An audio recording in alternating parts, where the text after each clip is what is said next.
Good morning दोस्तों, जय श्री कृष्ण। हमारे यूट्यूब चैनल में आपका स्वागत है। और आज हम वीडियो लेके आए हैं, एक शानदार वीडियो जो आपको देखते ही पसंद आएगा। और वो वीडियो है सर्वनाम। टॉपिक क्या है? सर्वनाम पे वीडियो है। तो हमने पहले संज्ञा पढ़ लिया था और संज्ञा के बाद में हमारा सेकंड जो है सर्वनाम आ रहा है। तो हमने पहले जो है संज्ञा में बात की, शब्दों में भी बात की थी, विकारी शब्दों की। तो विकारी शब्दों में हमने 4 शब्द देखे थे, संज्ञा, सर्वनाम, विशेषण और क्रिया के बारे में। तो आज संज्ञा के बारे में हमने पढ़ लिया, सर्वनाम के बारे में हम पढ़ेंगे। यानी दूसरा विकारी जो शब्द है वो क्या है? सर्वनाम। तो सबसे पहले यही बात आती है, सर्वनाम क्या है? विकारी शब्द।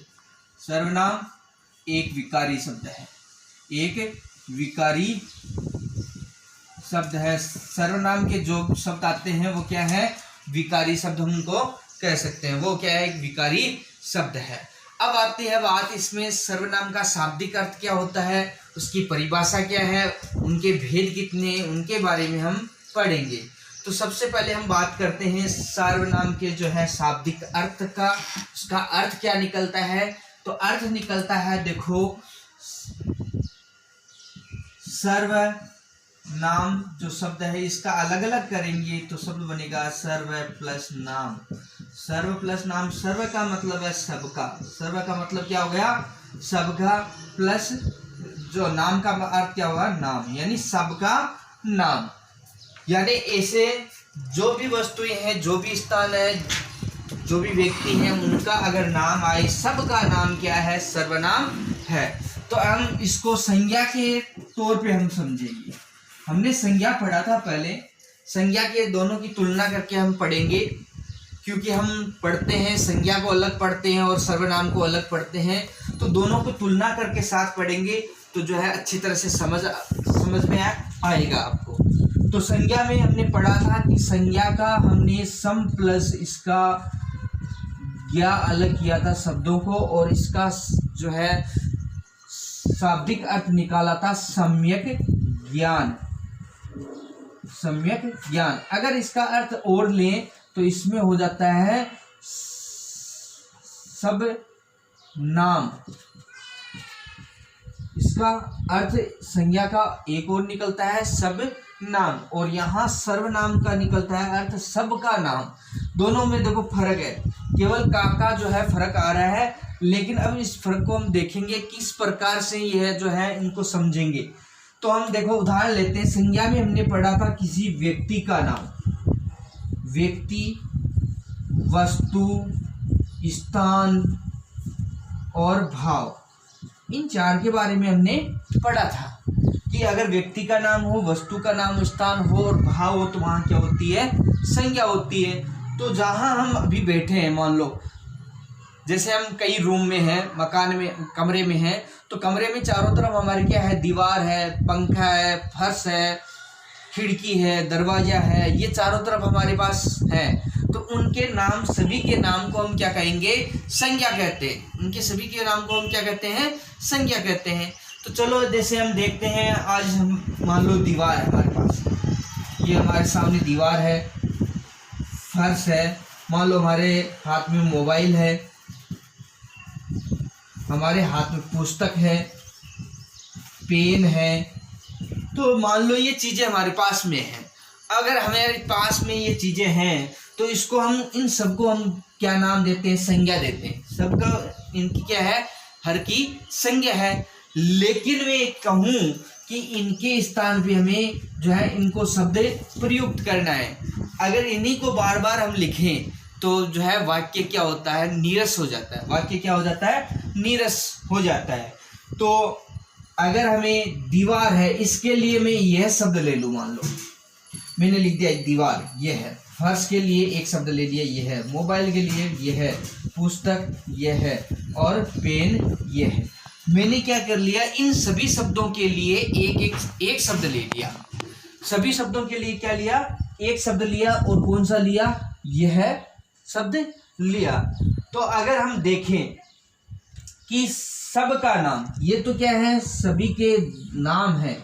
कोई वस्तु का नाम है, कोई जो है स्थान का नाम है, तो इसी प्रकार के जो भी नाम आते हैं वो क्या होते हैं, संज्ञा होती है। तो ये तो हमारे पास थी संज्ञा, और संज्ञा के स्थान पे मैंने जो है एक यह शब्द रख दिया। क्या रखा, यह शब्द रखा।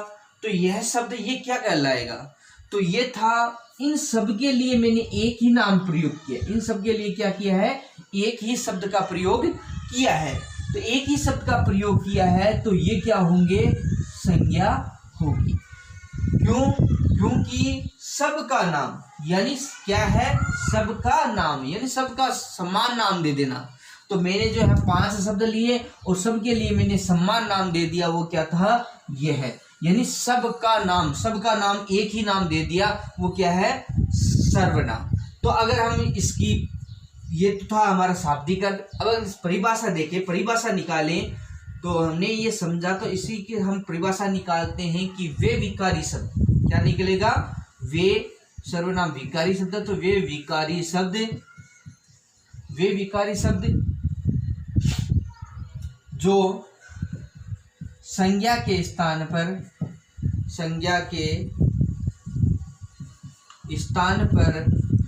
प्रयुक्त किए जाते हैं,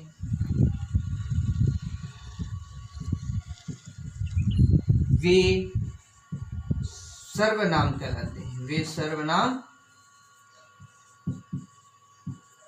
कहलाते हैं। देखो परिभाषा क्या निकल के आई, वे विकारी शब्द जो संज्ञा के स्थान पर प्रयुक्त किए जाते हैं वो सर्वनाम किए जाते हैं। तो हमने क्या किया था, ये सर्वनाम थे, संज्ञा थी, इनके स्थान पर प्रयुक्त किया, तो ये क्या हो गए, सर्वनाम हो गए। तो अब हम चलते हैं, इसके एक उदाहरण लेते हैं। उदाहरण के तौर पे हम समझेंगे कि जैसे मैंने लिखा वाक्य पहला कि दिनेश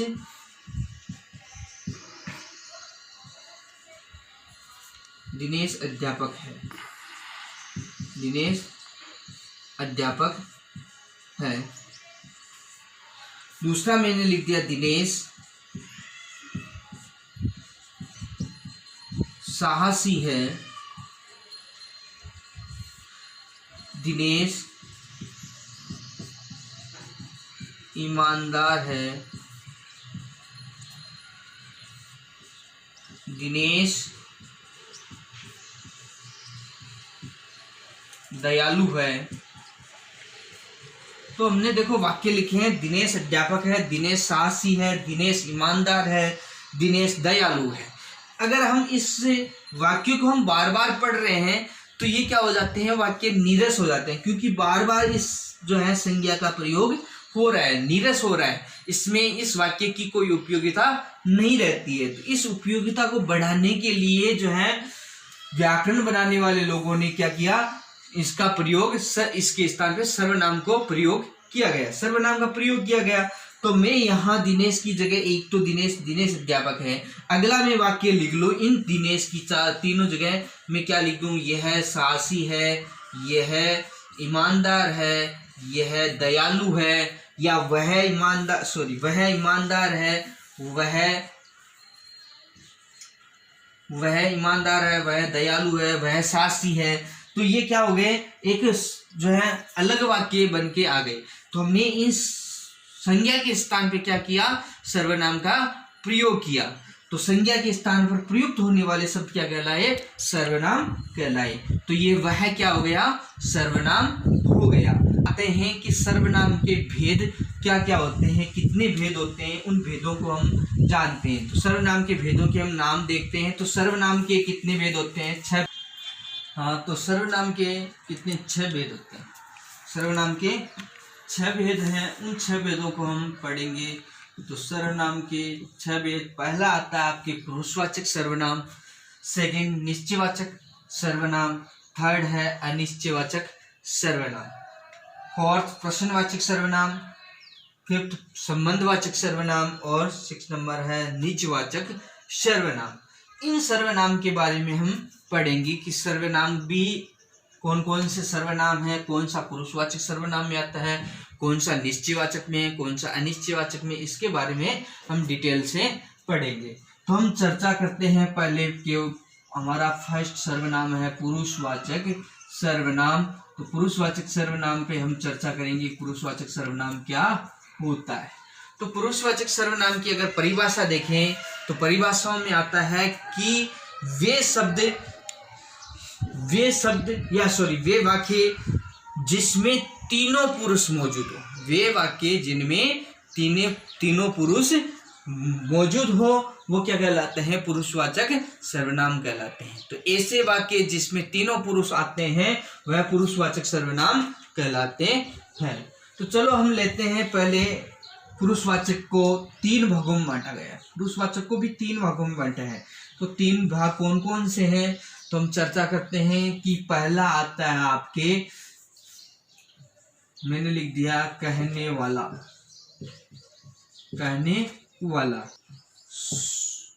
सुनने वाला, और तीसरा जो है जिसके बारे में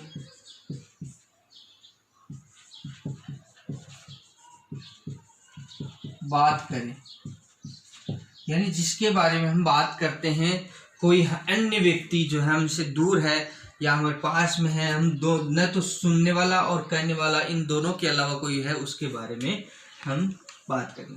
तो कहने वाला है, इसका हम नाम देते हैं कि उत्तम पुरुष। नाम क्या देंगे इसका, उत्तम पुरुष। सुनने वाला, उसका नाम देंगे हम मध्यम पुरुष। और तो ये हमने इनका नाम रखा कि उत्तम पुरुष, मध्यम पुरुष और अन्य पुरुष। तो उत्तम पुरुष की हम बात करते हैं कि उत्तम पुरुष हम किसे कहते हैं, तो यानी जो कहने वाला होता है, जो कह रहा है वो क्या होता है, उत्तम पुरुष। जैसे मैं बोल रहा हूं, मैं क्या हूं, उत्तम पुरुष में। तो मैं बोल रहा हूं, उत्तम पुरुष। सुनने वाला है वो क्या है, मध्यम पुरुष। जैसे आप सुन रहे हो, आप क्या हो, मध्यम पुरुष।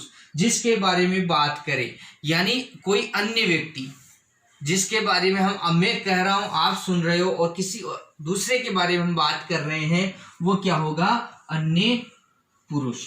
तो अन्य पुरुष की मैं बात करूं, अगर जो है हमारे संसार का जो भी प्राणी है, जो भी नाम है, संसार के जो भी नाम है, वो क्या होगी,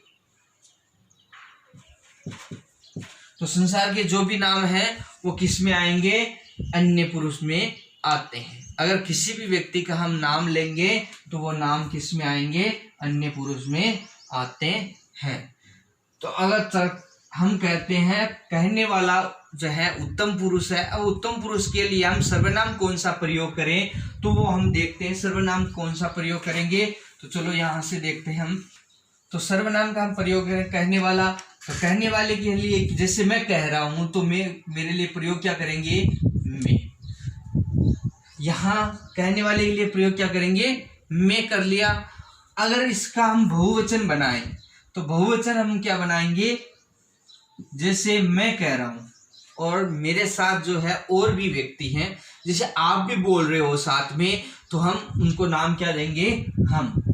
इसका बहुवचन में, और हम जो है एक से अनेक के लिए हम प्रयोग क्या करेंगे, हम का प्रयोग करेंगे। फिर है सुनने वाला। अब सुनने वाले के लिए हम क्या करते हैं, जो हमसे छोटा व्यक्ति है उसके लिए हम क्या प्रयोग कर देते हैं, जैसे मैं बोल रहा हूं और मेरे से आप जो सुनने वाले हो, छोटे हो, तो मैं हम प्रयोग क्या कर दिया, मैंने तू का प्रयोग कर दिया। हम देखते हैं कई बार क्या करते हैं, हम तू का प्रयोग करते हैं। तू क्या कर रहा है रे, तो ये प्रयोग हो गया, तू का प्रयोग हो गया। और इसको आदर प्रकट करने के लिए हम क्या कर देते हैं, तुम भी प्रयोग कर देते हैं, तू, तुम। और अगर किसी व्यक्ति को आदर देना हो और बहुत सारे व्यक्ति हो, जो सुनने वाले क्या है, बहुत सारे हैं, और उनको आदर प्रकट करना हो उनके सामने, तो हम क्या कर देते हैं, उसको क्या कह देते हैं, आप। जैसे हमारे से बड़ा कोई व्यक्ति है, जैसे हमारे पिताजी मान लो, तो पिताजी को हम क्या कहते हैं, आप कहकर पुकारते हैं। क्या कहते हैं, आप क्यों, क्योंकि आपका प्रयोग किया जाता है आदर सूचक वाक्यों के लिए, आदर प्रकट करने के लिए। तो कहीं भी हम देखते हैं कि एक वचन भी होता है शब्द, उस एक वचन को भी प्रयोग करने के लिए हम क्या करते हैं, आदर में प्रयोग करने के लिए हम क्या कर देते हैं, उसमें बहुवचन का प्रयोग कर देते हैं। तो एक वचन का हम क्या कर देते हैं, बहुवचन में प्रयोग कर देते हैं। तो क्या हो गया, तू, तुम, आप, ये क्या हो गए, मध्यम पुरुष में आ गए, जैसे सुनने वाले। अब हम लेते हैं जो है अन्य पुरुष के बारे में। अन्य पुरुष के बारे में जैसे है, मैं शब्द लेता हूं, यह जो शब्द है वो क्या होता है, किसी समीप व्यक्ति जो हमारे पास में बैठा है उसके बारे में बताने के लिए प्रयोग किया जाता है सर्वनाम। तो समीप में बैठे व्यक्ति के लिए यानी पास वाले के लिए प्रयोग किया जाता है यह का प्रयोग। और उन्हीं को अगर आदर प्रकट करना है या बहुत सारे हैं तो उनके लिए क्या प्रयोग किया जाता है, बहुवचन में ये। समीप जो पास में हो उनकी प्रयोग करेंगे। जैसे हम दो व्यक्ति बात कर रहे हैं आपस में और हमारे पास में हमारा कोई दोस्त बैठा है, उसके बारे में कहेंगे कि तो यह का प्रयोग किया जाता है। जैसे दिनेश मेरे पास बैठा है तो मैं कहूँगा कि यह एक अध्यापक है। तो यह एक अध्यापक है यानी वो हमारे पास में बैठा है, उसका प्रयोग हम किसके लिए कर रहे हैं, यह का प्रयोग हमने कर दिया। अगर हम दूसरा शब्द ले वह, और वह का प्रयोग हम क्या करें, दूर के व्यक्तियों के लिए करते हैं। क्या है, वह का प्रयोग हम क्या करते हैं, दूर, जो हमसे दूर है उसके लिए हम प्रयोग करते हैं, वह सर्वनाम का प्रयोग करते हैं। जैसे वह जा रहा है, वह जा रहा है। अब यानी हम यहाँ बैठे हैं, दो व्यक्ति आपस में बातें कर रहे हैं, लेकिन हमसे क्या है, वो दूर है और दूर जा रहा है, तो मैं क्या कहूँगा, वह जा रहा है। तो वह जा रहा है तो वह क्या है, दूर के लिए प्रयोग किया जाता है। तो आपको याद रखना है कि यह समीप, पास के लिए प्रयोग किया जाता है, समीप या पास के लिए, और वह दूर के लिए प्रयोग किया जाता है। अब हम ले दूर का बहुवचन क्या हो जाएगा, वे होता है। दूर का बहुवचन क्या हो जाएगा, वे, और इनको आदर प्रकट करने के लिए क्या हो जाता है, वो, यानी वे या वो का प्रयोग किया जाता है। तो हमारे पास सर्वनाम आ गए, यह, ये, वह, वे, वो, जो है 5 सर्वनाम आए। ये किस में होंगे, अन्य पुरुष में आएंगे। तो ये किस में आएंगे, अन्य पुरुष में आएंगे। तो हमने इनको भेद तो हमने इनका कर लिया कि कौन कौन सा सर्वनाम किस किस पुरुष में आएगा। चलो हम इसको उदाहरण के तौर पे देखेंगे कि एक उदाहरण लेते हैं, उदाहरण से हम इसको समझते हैं। तो मैंने जैसे उदाहरण लिया, यह, तो हमारे पास वाक्य है, यह सत्यवादी है। अब यह सत्यवादी है तो वाक्य है इसका हम कौन से पुरुष में आएगा, हम बात करते हैं। देखो सत्यवादी यह तो हम सीधा देखते हैं कि कौन से में है, अन्य पुरुष में आता। तो हमने बात की थी पुरुषवाचक सर्वनाम। तो पुरुषवाचक सर्वनाम ने परिभाषा लिखी थी कि ऐसा वाक्य जिसमें तीनों पुरुष मौजूद हो, ऐसा वाक्य जिसमें तीनों पुरुष मौजूद हो। तो हम बात करते हैं कि यह सत्यवादी, और मैं इसमें आपको पूछूं इस वाक्य में पुरुष कितने हैं, मैं आपको पूछूं कि इस वाक्य में पुरुष कितने हैं, तो आप बताओ पुरुष कितने हैं।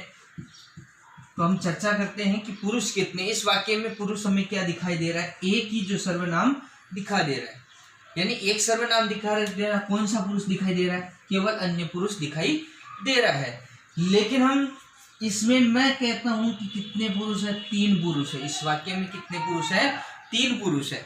कैसे हुए, देखो कि कहने वाला, यहाँ मैंने वाक्य बोला यह सत्यवादी है, यानी मैं बोलने वाला हूं, तो यहाँ उत्तम पुरुष तो मौजूद है कि मैं किसी ने तो व्यक्ति ने ये वाक्य बोला है, तो वहां क्या हो जाएगा, उत्तम पुरुष है। फिर हम बोलते हैं कि आप जो सुन रहे हो, यहाँ इस वाक्य को सुनने वाला भी कोई मौजूद है, मध्यम पुरुष है, यानी इस वाक्य को किसने तो सुना, तो वो क्या है, मध्यम पुरुष भी मौजूद है। और तीसरा हमें दिखाई दे रहा है कि यह सत्यवादी अन्य पुरुष में है। तो यहाँ कितने पुरुष हो गए, 3 पुरुष। तो पुरुष कितने हैं इस वाक्य में, 3 पुरुष हो गए। तो ये तो हुआ कौन सा, अन्य पुरुष का। अगर हम बात करें कि उत्तम पुरुष में वाक्य लें कि मैं पुस्तक पढ़ता हूँ, मैं पुस्तक पढ़ता हूँ, तो क्या हो गए ये, मैं क्या है, यहाँ हमने देखा कि उत्तम पुरुष में उत्तम पुरुष का सर्वनाम होता है। तो सर्वनाम किस में आ गया, उत्तम पुरुष में। अब हम देखते हैं सुनने वाला, यानी तुम खाना खाते हो, तुम खाना खाते हो, तो वाक्य आ गया। तुम खाना खाते हो, तो तुम क्या है यहाँ मध्यम पुरुष में, क्योंकि तुम सुनने वाले हो। यहाँ किसकी बात कर रहे हैं, तुम्हारी बात कर रहे हैं, तो वो किसके लिए हो जाएगा, मध्यम पुरुष के लिए हो जाएगा। अब है आपको दोस्तों की क्वेश्चन, आपके एग्जाम में क्वेश्चन आते हैं। क्वेश्चन दो प्रकार के आते हैं।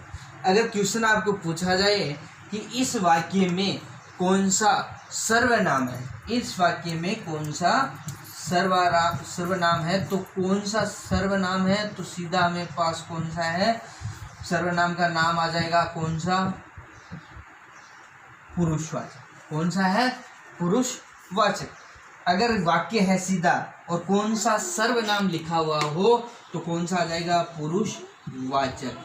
और अगर मैं बात करूं कि इन वाक्यों में क्वेश्चन पूछ लूं मैं, इन वाक्यों में कौन सा पुरुष है, कौन सा पुरुष है, तो कौन सा पुरुष जहां शब्द आ जाए तो वहां हमें क्या बताना है, इनके शब्दों के, इनके जो भेद लिए हमने, इन सर्वनाम के हमने भेद लिए, उन भेदों में से हमें छांट के बताना है कि जैसे मैंने लिया, मैं पुस्तक पढ़ता हूँ, तो इसमें कौन सा पुरुष है, कौन सा आ जाएगा, उत्तम, उत्तम पुरुष।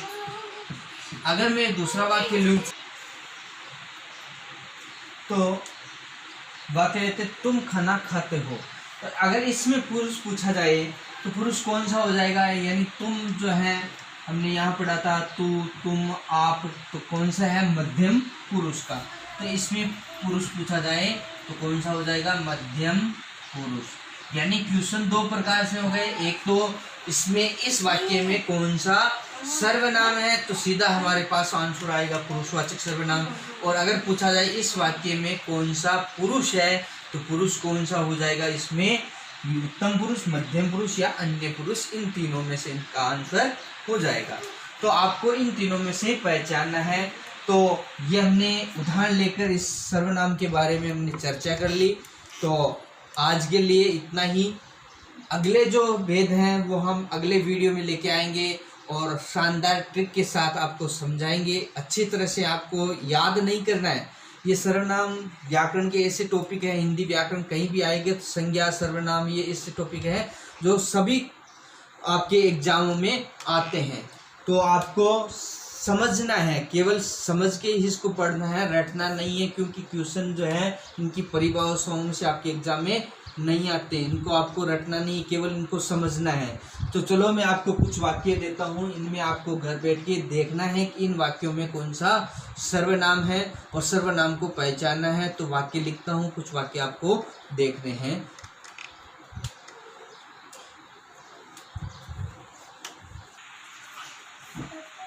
तो हमने 10 वाक्य लिखे हैं। आपको घर पे बैठ के इन वाक्यों को देखना है अच्छी तरह से, और इन वाक्यों में आपको सर्वनाम पहचानना है कि कौन सा पहला लिखा है रेखांकित पद में कौन सा सर्वनाम है, तो इनमें कौन सा सर्वनाम है, उस सर्वनाम के बारे में बात लिखना है। फिर रेखांकित पद में कौन सा पुरुष है, इन पुरुष के बारे में, इनमें कौन सा पुरुष है वो आपको पहचानना है। तो आज के लिए हमारा वीडियो इतना ही, और हमारा वीडियो अच्छा लगे तो लाइक एंड शेयर ज़रूर करें। तो धन्यवाद बच्चों।